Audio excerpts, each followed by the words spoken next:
एक तो मैं समझता हूँ प्रोसेसिंग में हम, जो मैंने आपसे बात की थी कि हमारी वैल्यू एडिशन और प्रोसेसिंग में हम थोड़ा सा वीक हैं, और मार्केटिंग में हम अपनी प्रोडक्ट को बेहतर मार्केटिंग कैसे करें, इसके ऊपर ये 2 ट्रेनिंग्स देने के लिए मैं बहुत देर से प्लानिंग कर रहा था। तो ये जब हमारी ये ताहिर रसूल फाउंडेशन के साथ हमारा कुछ हमने कलेक्टिव काम शुरू किए, तो उन्होंने हमें ये इसके ऊपर फ़ंड जनरेट किए कि हम एक ऐसा जगह बनाएंगे कि यहाँ पे हम फार्मर की वैल्यू एडिशन के ऊपर ट्रेनिंग करनी है और उसको बेहतर मार्केटिंग प्रैक्टिस देनी है। तो यहाँ पे हम ये कर रहे हैं कि एक पमिको टेक्नोलॉजी से मिलके हमने यहाँ पे एक state of the art training institute बना रहे हैं, जिसमें हम वैल्यू एडिशन जैसे सब्जियों को, फलों को कैसे खुश्क करना है, इसकी पल्पिंग कैसे बनानी है, इसके अचार कैसे बनाएंगे, इसके सिरकाजात कैसे बनाएंगे, इसकी हम डिफरेंट चीज़ों के प्रोडक्ट्स कैसे डेवलप करेंगे, इसकी पैकिंग कैसे करेंगे, इसकी ब्रांडिंग कैसे करेंगे, इसकी लेबल कैसा लगेगा, ब्रांड नेम कैसा बनेगा, और उसको बेचने के लिए फिर हमने वहाँ पे कोई 40-50 स्टॉल्स भी हम वहाँ पे डेवलप कर दिए। इसी के साथ अब वहाँ पे एक फूड स्ट्रीट भी हमने बना दी, जो हमारे लोकल विलेज के फूड थे, साग और मकई की रोटी है, गुड़ वाले चावल हैं, वहाँ पे गन्ने का लाइव सेशन भी, वो प्रोसेसिंग भी चल रही है कि किस तरह गुड़ बनाना है। वहाँ पे हम आटे की चक्की भी लगा रहे हैं, वहाँ पे कोल्लू भी तेल वाला लगा रहे हैं कि वो हेल्दी ऑयल जो है लोग मस्टर्ड ऑयल लेके जाएँ घरों को। तो ये बेसिकली सारी चीज़ें, जैसे वहाँ पे मशरूम की इंडस्ट्री भी हम डेवलप कर रहे हैं, मशरूम रेस्टोरेंट बना रहे हैं। इसी तरह बायोफ्लॉक टेक्नोलॉजी के ऊपर हम वो कैच्यू ऑन फिश के नाम से मछली के भी हम लेके आ रहे हैं, ऑर्गेनिक मिल्क है, ऑर्गेनिक, फिर इस तरह बाकी जो मीट है उसके भी हम वहाँ पे ये सारी चीज़ें इंट्रोड्यूस करा रहे हैं। सो ये एक बेसिकली एक ऐसा पॉइंट है जहाँ पे ट्रेनिंग और हमारा प्रायोरिटीज़ है कि हमने ख़वातीन को इम्पावर करना है, और हमने फार्मर्स की जो फैमिलीज़ हैं उनको इम्पावर करना है, और जो डिग्री होल्डर बच्चे जो डिग्रियां लेके जॉब्स के लिए ढूंढ रहे हैं उनको हमने बिज़नेस में, एंटरप्रेन्योरशिप में लेके आना है कि हमने उनको आइडियाज़ देना है। यहाँ पे प्रैक्टिकली डिमॉन्स्ट्रेशन होगी, हैंड आउट ट्रेनिंग होगी कि आप आगे यहाँ पे काम सीखें। ये जो सक्सेसफुल लोग जहाँ पे अपनी चीज़ें बेच रहे हैं, ब्रांड बना के इनके साथ 1-2 माह काम करें, अपने खुद के ब्रांड डेवलप करें, और स्काइज़ द लिमिट। फिर तो आपके पास कोई जो है ना लिमिट नहीं है, और इस दुनिया में छा जाए, अपने काम करें, एंटरप्रेन्योर्स बने।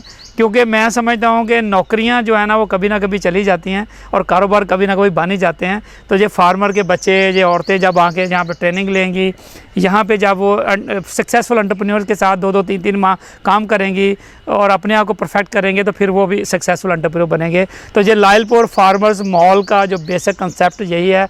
अब हमने इसको डेवलप कर लिया है सारा, वहाँ पे शॉप्स बन चुकी हैं ट्रेनिंग के लिए, वहाँ पे हमारा हॉल जो है ना वो तमीर हो चुका है, और वहाँ पे जो है मशीनें, अरशद साहब ने एक ऑयल एक्सटेंशन मशीन वहाँ पे लगा दी है, वहाँ पे डिहाइड्रेशन की मशीनें वहाँ पे लग रही हैं सारी। तो ये हमारा जो लायलपुर फार्म मॉल है, इसी तर्ज के फिर हमने कराची फार्म मॉल भी बना रहे हैं, फिर लाहौर में भी हम बनाएंगे, ट्विन सिटी इस्लामाबाद में बनाएंगे। इस तरह के लाइक हर बड़े शहरों में हम चाह रहे हैं कि इस तरह के हम इनिशिएटिव लें सारे। किचन गार्डनिंग जो है ना जी, ये बहुत ही ज़बरदस्त किस्म की, मैं समझता हूँ एक थेरेपी है, एक एक्सरसाइज है।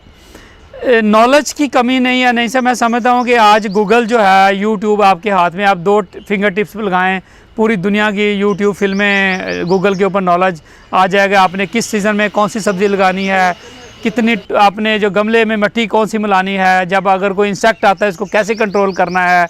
मतलब मैं समझता हूँ कि नॉलेज की कमी नहीं है। अब अगर वो कमी है यहाँ पे, अगर नहीं हो पा रहा, तो वो आपके अंदर से करज आनी चाहिए कि why you go for kitchen gardening. अब देखिए जो कमर्शियल फार्मिंग हो रही है चीज़ों की, उसमें इतनी ज़्यादा पेस्टिसाइड, इतनी ज़्यादा वो जो स्प्रे और जहरें इस्तेमाल हो रही हैं, या वो गंदे पानी को बहुत से क्वेश्चन मार्क हैं, कि जिससे वो अनहेल्दी सब्जियां जो है ना वो शहरों में जाके हम लोग जो है ना वो ले रहे होते हैं, और इससे हमारी क्वालिटी ऑफ लाइफ जो है ना वो बहुत पुअर जा रही है। तो ये हर घर की ज़रूरत है कि हमारे पास बड़ी अच्छी खूबसूरत छतें मौजूद हैं, हम रूफ टॉप गार्डन के ऊपर बड़ी अच्छी सब्जियां लगा सकते हैं। हमारे पास हमारी दीवारों में बड़ी अच्छी सब्जियां लगा सकते हैं, बालकोनीज़ में, हमारे लॉन्स में, इवन जो हमारी सड़कों के साइडों पे जो दोनों तरफ में रफ्शें होती हैं उसमें बड़ी अच्छी सब्जियां लगा सकते हैं। तो ये भी एक कलेक्टिव वर्क है। अगर शहर के लोग मिलके इस सब्जियों को लगाना शुरू करें तो किचन गार्डनिंग बहुत खूबसूरत आइडिया है, और इसको प्रमोट होना चाहिए शहरों में। और अगर यही हमारी जो सब्जियों की जो जगह है जो गांव में जिस पे फार्मर सब्जियां लगाते हैं, अगर शहरों में लोग अर्बन किचन गार्डनिंग पे आम आ जाए तो यही ज़मीनें हम किसी और पर्पज़ के लिए भी हम इसको यूटिलाइज़ कर सकते हैं। तो मैं समझता हूँ कि शहरों के लोगों को एक गुड एक्सरसाइज के लिए, मेंटल थेरेपी के लिए, रिलैक्सिंग के लिए, और एक्सरसाइज के लिए और हेल्दी फूड लेने के लिए किचन गार्डनिंग पे ज़रूर जाना चाहिए। और किचन गार्डन का आइडिया लेने के लिए हमारा एक नेशनल कौमी दिन भी हम मनाते हैं किचन गार्डनिंग का। यूट्यूब के ऊपर चीज़ें मौजूद हैं। रूफटॉप गार्डन को करना चाहे तो हमारा पूरा हमारा बच्चे यहाँ पे किचन का एक्सपर्ट्स मौजूद हैं, तो कहीं पे भी हमें कॉल करेंगे तो किचन गार्डनिंग की ट्रेनिंग तो जो है ना वो करके अपने घर की सब्जियां ग्रो करके और अपने फैमिली के लिए सेहतमंद तर्ज ज़िंदगी जो है ना वो अपनाई जा सकती है। इसके ऊपर agri tourism I think so, मेरा नहीं ख्याल कि मुझे कोई एग्री टूरिज़म पे वो बात करते होंगे, लेकिन वो उनके अपने माइंडसेट्स हैं। वो ग्रो हुए हैं मेरे साथ इस ब्रांड को लेके, एग्री टूरिज़म को लेके। एवरीवेयर वो मेरे साथ हर फेस्टिवल में होते हैं, हर जगह उन्होंने गए हैं, तो उन्होंने देखा है कि जो जो चीज़ें मुझसे रह गई हैं वो मेरे से ज़्यादा आगे की सोच रहे हैं, वो मुझसे ज़्यादा आगे, मेरे से ज़्यादा डेडिकेट है। मैं अपने बेटे की आपको बताऊँ, तलहा अभी 13 साल का है। जब ये मैंने एक दरख्त की जगह पे वो एक गिर रहा था वो उसको काट के फेंक रहे थे, एक बैनिया ट्री, एक बोर्ड का दरख्त था, तो मैंने उसको कैरी किया, मैंने उसको क्रेनों से निकाला और अपने घर में उसको ला के लगाया। तो एट दैट टाइम मेरे बेटे की उम्र, कोई तलहा की उम्र वो 7-8 साल थी। वो मुझे कहता, पापा मैं सोच रहा हूँ कि आप यही पौधा क्यों लेके आए घर। उसको सोचता रहे, आज उसने बैनिया ट्री को लेके वो एक ब्रांड बना रहा है, उसने अपना फेसबुक पेज बना लिया हुआ है। वो उसके ऊपर सोच रहा है कि मैं इसके ऊपर बड़े बड़े ट्री हाउसेस बनाऊंगा और उसको आगे कोई रिजॉर्ट्स में डेवलप करूंगा। मतलब लाइक वो इससे आगे की चीज़ें वो सोच रहे हैं।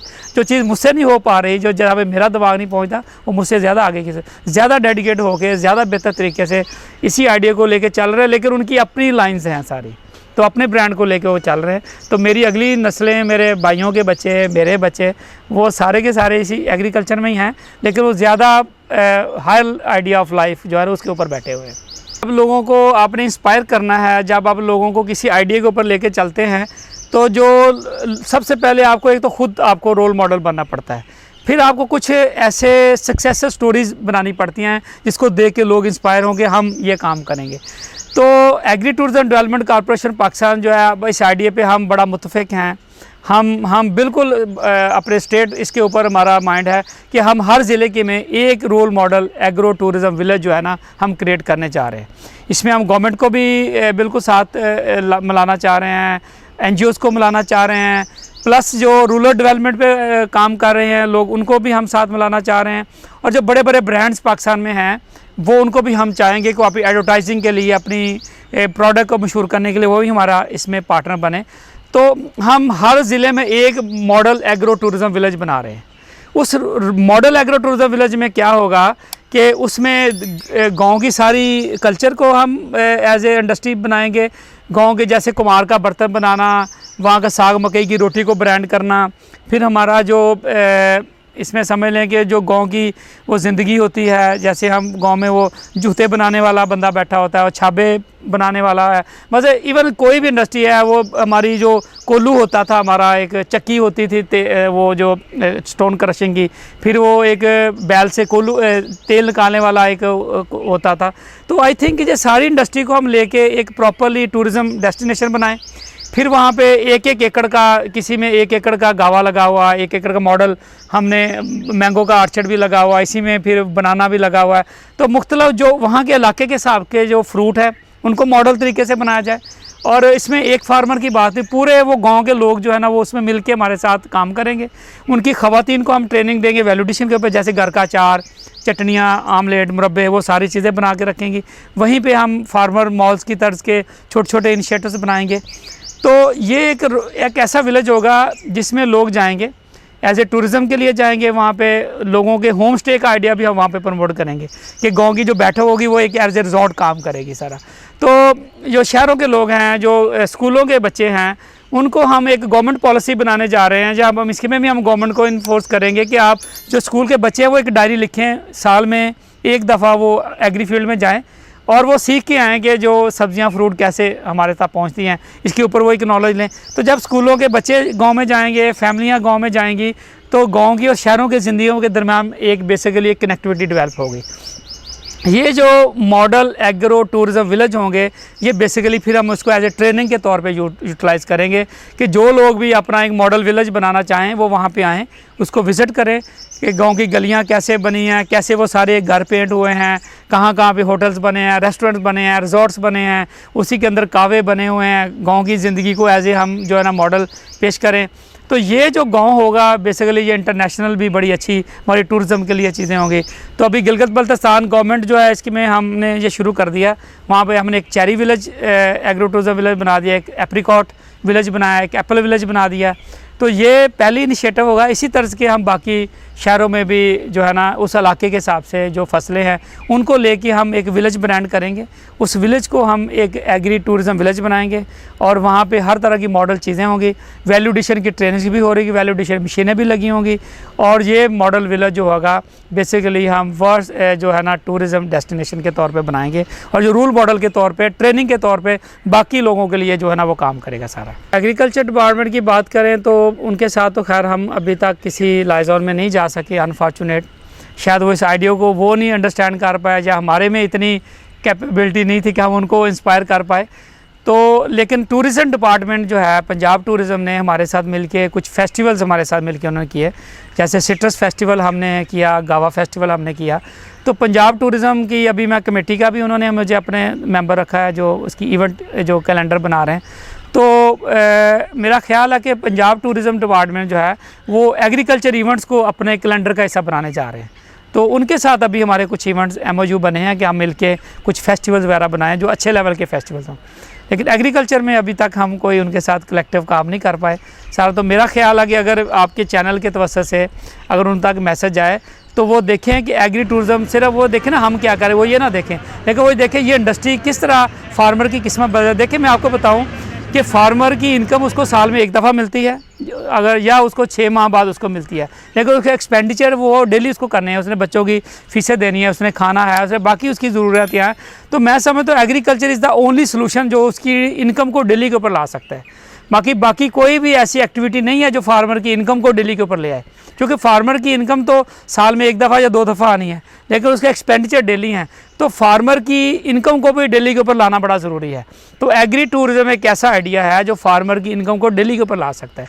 अगर गवर्नमेंट इसके ऊपर इनिशिएटिव ले, उसके पास बेस्ट माइंड है, उनके पास बड़ी बड़ी यूनिवर्सिटियाँ हैं, उनके पास बड़े बड़े अदारे हैं, साइंटिस्ट हैं, तो वो इसको एज ए उनको एक दे सकते हैं ना असाइनमेंट अपने साइंटिस्ट को कि भी जाए देखे दुनिया में एग्री टूरिज़म लेके दुनिया ने कितना इसको फ़ायदा लिया, तो हम कैसे इंप्लीमेंट कर सकते हैं। तो वो बिल्कुल इसको लेके काम करें। गवर्नमेंट को डेफिनेटली इनिशिएटिव लेना चाहिए। बीइंग एग्रीकल्चर कंट्री हमारा सबसे बड़ा मैं समझता हूँ जो एग्रीकल्चर टूरिज़म है हमारा ये मोटिव होना चाहिए गवर्नमेंट का, और इसको एग्रीकल्चर को टूरिज़म में कन्वर्ट करना चाहिए।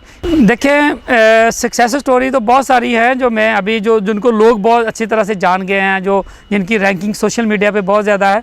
ये हेड बल्लोकी के ऊपर राना फार्म के नाम से एक फार्म है, वो बेसिकली बैम्बोस उन्होंने ग्रो किया हुआ था सारा। अब बैम्बोस जो है ये 40 एकड़ में या 50 एकड़ में उनके बांस लगे हुए थे। उन्होंने उस बांस को कन्वर्ट किया एग्रीकल्चर टूरिज़म के अंदर। उन्होंने उसके अंदर सड़कें बना दी, उसमें रिजॉर्ट्स बना दिए, उसमें उन्होंने होटल रेस्टोरेंट बच्चों के झूले लगा दिए और उसके अंदर जाने की टिकट लगा दी कि आएँ जी हम आपको बांस की एक लंबी सुरंग, इतने किलोमीटर लंबी आप सुरंग में जाएंगे, तांगे के ऊपर बैठ के आप उसके अंदर जा रहे हैं। तो आज 4, 5, 10 साल हुए हैं उसको जो इनिशिएटिव लिया उन्होंने। तो 2000 लोग उसको साथ डेली विज़िट करते हैं एवरेजली, उसकी जो विजिटर की तादाद है, और 250 रुपया या 200 रुपया उसके अंदर जाने का टिकट है। यानी कि 10 से 15 करोड़ रुपए की एक महीने की वो फार्मर जो है ना वो टिकटें बेच रहा है। अब मुझे दिखाएं कि अगर हम बांस से दिखा के 1 करोड़ रुपया के महीने का कमा सकते हैं, तो हमारे पास तो मैंगो के बाग है, हमारे पास सिट्रस के बाग है, हमारे पास गावा के बाग है, हमारे पास ऑलिव्स के बाग है, हमारे पास बनाना के फील्ड है, हमारे पास सरसों के फील्ड है, हमारे पास जो है ना ये सनफ्लावर की तरह खूबसूरत फील्ड है। तो उनको दिखा के कितना बड़ी फेस्टिविटी या कितनी बड़ी हम एग्रीकल्चर टूरिज़म क्रिएट कर सकते हैं। एग्री टूरिज़म का पाकिस्तान मेरा ख्वाब है। मैं समझता हूँ कि पाकिस्तान को हर गाँव खूबसूरत हो। हमारे जब बाहर से दुनिया आए तो हमारे गाँव में जाएँ, साफ़ सुथरे गांव हो। जब हम दुनिया में जाते हैं तो उनके गांव देखते हैं तो कितनी बड़ी रूरल टूरिज़म जो उन्होंने क्रिएट किया है। हमारे खेत खूबसूरत है, हमारी एग्रीकल्चर खूबसूरत है। अल्लाह ने हमें इतना वसाइल दिए हैं, उसने वसाइल देने में कोई कमी नहीं छोड़ी। हमारे पास लोटस की इतनी बड़ी बड़ी झीलें हैं, हमारे पास खूबसूरत बाग हैं। मतलब मैं समझता हूँ कि अल्लाह ने हमें देने में कोई बुखल नहीं छोड़ा, कोई कसर नहीं छोड़ी। और हम ऐसे लोग हैं, हमने भी जो ना नाशुक्री करने में हमने भी कसर नहीं छोड़ी। तो मेरा जो पैगाम भी है, मेरी जो विश भी है, मेरा जो मैसेज भी है लोगों को कि हम हर फार्मर उठे, अपने अपने फार्म को हम बहुत खूबसूरत बनाएं, अपने आप फार्म को ब्रांड करें, अपनी उस प्रोडक्ट को ब्रांड करें और अपने नाम को ब्रांड करें। अब जब हर फार्मर अपने आप को ब्रांड करेगा, अपनी चीज़ों को ब्रांड करेगा, लोगों को बनाएंगे कम एंड सी कि हम किस तरह की खूबसूरत एग्रीकल्चर टूरिज़्म करा रहे हैं, हर गांव को खूबसूरत करें, हमारी सड़कें खूबसूरत हों, हमारे जो है ना खेत खलिहान जो है ना वहाँ पे लोग जाएं और नेचर के साथ उनका राब्ता जुड़े, सेहतमंद तर्ज़ ज़िंदगी जुड़े। शहर के लोग अपने हाथों से सब्जियाँ, स्ट्रॉबेरी, फ्रूट पिकिंग करने के लिए वहाँ पे फार्मर के पास जाएं। तो मेरा ख्याल है कि फार्मर जो डायरेक्ट फ्रॉम द फार्म का आइडिया जो जब वो लॉन्च कर लेगा, अपने प्रोडक्ट बेचना शुरू कर देगा, तो फार्मर की इकनॉमिक्स भी बेहतर हो जाएगी और लोगों की ज़िंदगी भी, सेहतमंद ज़िंदगी जो है ना लोगों को मुतारफ़ होगी। और जब लोग नेचर के साथ जुड़ेंगे, शहर के लोग, तो इम्यून सिस्टम डेवलप होगा। जब इम्यून सिस्टम बेहतर होगा तो मेरा ख्याल है हमारे हॉस्पिटल्स भी शायद मिनिमाइज़ हो जाएँ सारे, हमें हॉस्पिटलों की ज़रूरत नहीं रहेगी। तो ये विन विन सिचुएशंस है। हमने अपने आम लोगों की इस हेल्थ को बेहतर करना है और फार्मर की इकनॉमिक्स को बेहतर करना है। ये दोनों एक दूसरे के लाज़िम मलज़ूम हैं। जब लोग नेचर से जुड़ेंगे, फार्मर से जुड़ेंगे, फार्मर की भी चीज़ें बेहतर होंगी और आम लोगों की चीज़ें भी बेहतर होंगी। तो मेरा ये मैसेज भी यही है, मैं अपने फार्मर भाइयों को ये कहूँगा कि अगर आप ख़ुद से अपनी किस्मत नहीं बदल सकते तो बाहर से आके आपके किसी ने किस्मत नहीं बदल ली। नॉलेज की कमी कोई नहीं है, अब टेक्नोलॉजी की कमी कोई नहीं है, ये आप पे डिपेंड करता है कि आपके बच्चे जो शहरों से पढ़ के आते हैं अब आपके साथ जुड़े, एग्रीकल्चर को मॉडर्न वे से करें और इसको एग्रीकल्चर टूरिज़्म को लेके चले, अपने आप को ब्रांड करके चले। तो मेरा ख्याल है कि फार्मर में, एग्रीकल्चर में बहुत बड़ा रेवोल्यूशन ला सकते हैं।